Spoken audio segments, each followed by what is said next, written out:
بسم الله الرحمن الرحيم دمان مسلمين عالمك قارهان موادينين الصومالية ميل كستا اي جوغان السلام عليكم ورحمة الله وبركاته الله ايام ما هادسكاله inaan wada qaybsanno farxadda iyo hambaliyada ciida barakeysan ee ciidul adxa oo astaan u ah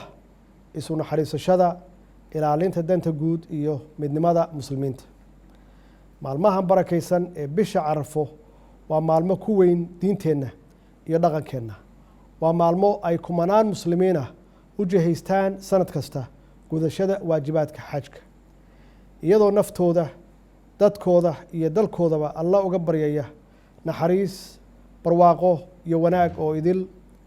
dhammaan xujaydeenna iyo inta kale ee gudanaysa waajibaadka xajka waxaan alle uga baryaynaa inuu ka aqbalo acmaashooda wanaagsan walaalayaal waxaan u dabaaldegaynaa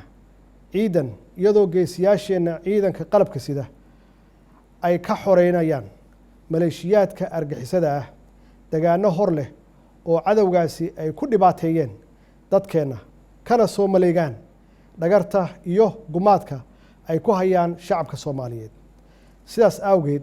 waxaan hambalyo gaar ah aan u dirayaa halyeeyadeenna walaalayaal ugu dambeyntii waxaan alla ka baryaynaa in ciideeda kale uu nagu gaarsiiyo barwaaqo midnimo